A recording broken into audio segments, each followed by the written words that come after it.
Na semana passada, com o presidente do Secov RS, HDM Moacir Schuchster, concedeu entrevista para Alexandre Appel, ocasião em que comentou o mercado imobiliário no atual momento de turbulência no nosso país. Estamos na sede do Secov RS HDM, nosso sindicato da habitação, sendo recebidos pelo presidente Moacir Schuchster. Vai nos falar um pouquinho do momento do mercado imobiliário do Rio Grande do Sul. Como é que estão os números do mercado imobiliário, presidente? Olha, os números apontam uma certa estabilidade, apesar de tudo quanto se fala, não é? Eu digo isso porque, por exemplo, na locação de imóveis, a gente percebe que os preços da locação estão se mantendo mais ou menos estáveis, com a única diferença, não estão acompanhando a inflação. Menos que a inflação. Estão dando menos que a inflação. Então, nós tivemos o quê? Em 12 meses, um aumento de 1% no valor da locação, quando a inflação foi de 9%, 10%. Então, realmente, há uma perda para a inflação. Mas o que é interessante anotar, registrar, viu, Appel, é que os aluguéis continuam acontecendo. Quer dizer, as pessoas continuam alugando, tanto é que a gente olhando os períodos passados, existe até um certo aumento na quantidade de locações, algo assim na base de 14%. E isso é interessante porque vem a confirmar uma ideia de que, em tempos normais, 70% das ocupações, 70% das ocupações são por compra de imóvel e 30%, 40% são por locação. E agora inverteu. O pessoal está alocando mais do que comprando. E isso se explica justamente pelo período de incerteza que estamos vivendo, que é justamente por esse alto índice de desemprego. Isso provoca uma perda de renda também, porque os salários também não estão aumentando. E os negócios, tem muitos fechando, né? E não vamos tapar o sol com a peneira. A gente espera que as medidas do governo provoquem uma reação e que se tenha uma mudança no ânimo do mercado. Enquanto isso, o mercado imobiliário também sofre nesse aspecto.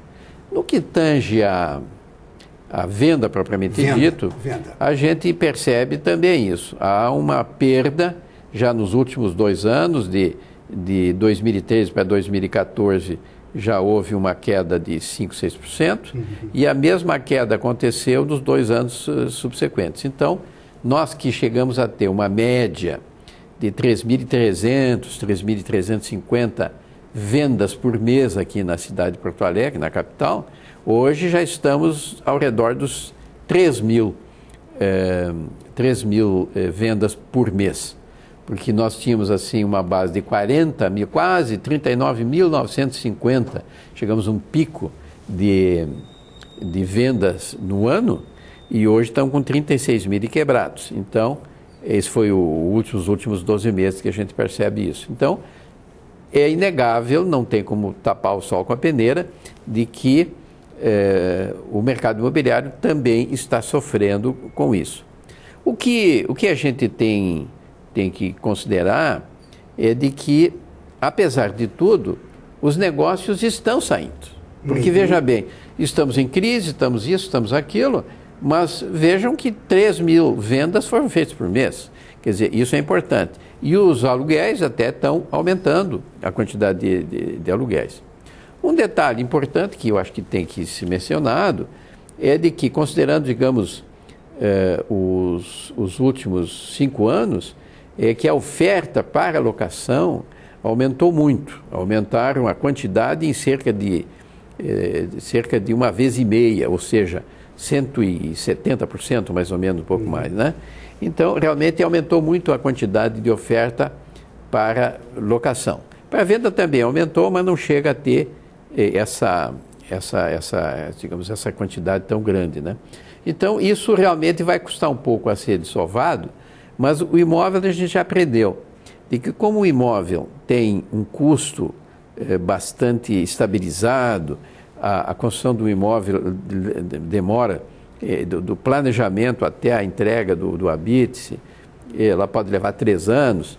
Então, se trata de um bem que tem seus insumos assim, com custos assim, muito fixos, muito duros.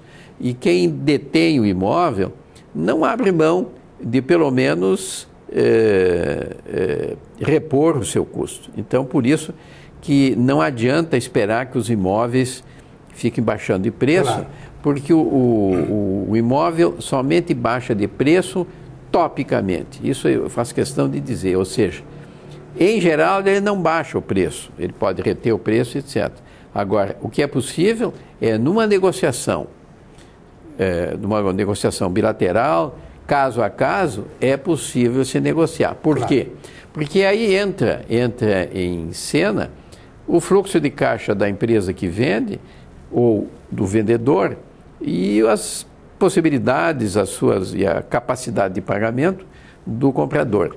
Então, esse encontro de necessidades é que acaba provocando, digamos, um desconto maior ou menor. Não é? Claro. Então, este é o nosso mercado hoje. E aí, então, se pergunta, bom, então não é melhor aguardar para comprar mais adiante? Não sei o que eu digo. Eu não diria isso. Eu também não diria isso, eu acho que o senhor está certo. Quem tiver dinheiro, compre agora. Tem que aproveitar agora, que é um grande momento claro. Para o comprador. É um grande momento para o comprador. Tem havido muita oferta com descontos expressivos, isso. Etc. Acho que tem que aproveitar isso. Por quê? Porque nós não acreditamos que as coisas vão piorar mais do que estão.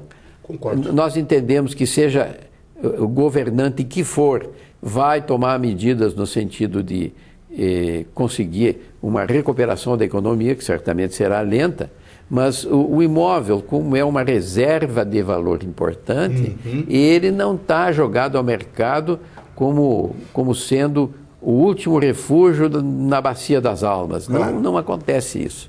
Acontece que o imóvel ele é preservado aqui no Brasil e em qualquer lugar do mundo, porque o imóvel é realmente a grande reserva de valor e é que está menos sujeita aos humores da situação financeira em geral. Verdade. Porque retém o seu valor. De modo que a minha sempre recomendação é de que, se tem dinheiro para comprar o imóvel, precisa comprar o imóvel, negocie bem, mas compre.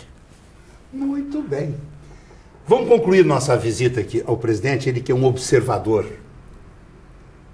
Olimpíadas no Brasil, tem muita gente criticando. É verdade. O custo das obras lá no Rio de Janeiro, se fala já de propinas, etc. A passarela, a ciclovia na Avenida Niemeyer que caiu, morreram as pessoas. Momento político, nós estamos vivendo um momento de transição. O que o senhor pensa sobre as Olimpíadas no Brasil, presidente Moacir Schuchster? Bom, desde o início, quando o Brasil postulava a realização da Olimpíada,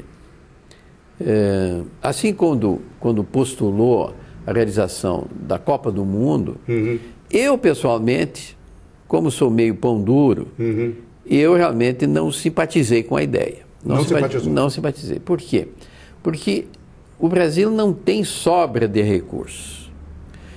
Agora mesmo dizem que a Olimpíada vai custar 36 bilhões de reais. Com 36 bilhões de reais, nós poderíamos fazer chover na saúde, especialmente. Na saúde. Já nem falo na educação, já não falo na ponte, nas pontes que eu digo, nas obras públicas. Eu tive, falando em Brasília com um deputado federal de Santa Catarina, onde se cumprimentava Santa Catarina pelas suas realizações. E não houve quem fale de alguém que lembrasse o seguinte, que há uns 15 anos atrás, eu acho, eu mesmo tinha negócios em Florianópolis e eles falavam em abrir um túnel para o aeroporto da cidade, para o aeroporto de Florianópolis. Era um sonho de fazer o túnel lá de Florianópolis. E aqui o nosso sonho era a segunda ponte sobre o Guaíba. Exatamente. Muito bem. Passados esses anos todos, o túnel de Florianópolis já está considerado até meio obsoleto, que estão querendo fazer outras vias, etc. Mas o túnel está lá há muitos anos. E a nossa Ponte do Guaíba acaba de ser suspenso a sua construção com 25%, 30% das obras prontas. E sabe-se lá quando vai retornar. Então, não é razoável que a gente gaste tanto dinheiro na Olimpíada. Bom, mas agora, né, agora se trata de um compromisso assumido pelo país e nós vamos ter que fazer o possível para fazer a melhor Olimpíada possível do mundo. Vamos ter que fazer. Agora, que é lamentável isso, realmente é. Não deveria ter acontecido a nossa debacle financeira, etc., mas a verdade é que chegamos nesse ponto, né? Então agora nós temos que pensar na honra do país, fazer o melhor possível, né? E esperar que aquela pista para bicicletas não tenha sido um monumento ou um emblema do que aconteceu lá, do que vai acontecer, do que aconteceu. Porque é inacreditável que uma obra de engenharia tenha acontecido isso, como obra de engenharia, e que agora fique se discutindo se o problema foi do projeto ou da execução. Mas, pelo amor de Deus... Pelo amor de Deus, né? A responsabilidade é da engenharia. Então, como é que pode ser isso? Então, aí a gente fica pensando em todos os estádios que foram construídos, todas as pontes, etc. Então, não é razoável isso. Então, há necessidade de uma retomada, inclusive das próprias profissões. Alguma coisa está mal nisso aí. Eu acho que está mal. Então, mas nós aqui temos que lembrar. A Olimpíada é no Brasil e nós temos que torcer para que a Olimpíada seja um marco na história do esporte mundial e que ninguém se lamente, né, isso aí. E como o brasileiro é o rei do jeitinho, ele há de conseguir fazer essa bela Olimpíada e vamos nos orgulhar dela, né? Claro. Como nós não somos aspirantes a ter o maior número de medalhas, como não é o caso do futebol, que nós esperávamos ganhar o campeonato mundial, que não ganhamos. Agora, na Olimpíada, certamente faremos bonito em alguns esportes, mas não esperamos isso. Para nós, a grande realização será o completo êxito da Olimpíada, certamente isso. Muito bem, no nosso site tem uma matéria enviada pela colega jornalista Mariângela Amorim, uma pesquisa feita no Twitter, no mundo inteiro, uma empresa especializada com jornalistas do mundo inteiro, a maioria absoluta criticando as Olimpíadas no Brasil em função do Zika vírus. Do Zika vírus. Do Zika vírus. E agora o brasileiro aprendeu a sair nas ruas, vaiar, exigir seus direitos, né? A tocha olímpica já está sendo vaiada nas ruas, presidente. É inacreditável. A tocha olímpica está sendo... Eu achei de um mau gosto aquela tocha, uma coisa horrorosa. Tem gente achando que parece um cigarro de maconha. Eu não sei, eu achei tão feia aquela tocha, presidente. Mas eu concordo com o senhor tem razão. Agora que é nossa, vamos ter que fazer umas boas Olimpíadas. Mas a tocha olímpica é um símbolo, né? E agora nós vamos ter que prestigiá-la. Eu realmente vejo isso com maus olhos. Acho que a tocha já está no Brasil, tem que prestigiá-la, temos que admirar. O fato de que ela está materializada em algum gadget novo, que eu não sei o que é, e realmente lá não é... Porque a gente está acostumado com aquela tocha, com aquele fogaréu, né? Isso. Mas, enfim, ela teve que vir de avião, né? Eu até perguntei como é que ela tinha vindo de avião. Veio numa ampola com um pouquinho de gás, ela veio acesa ali, gás GLP.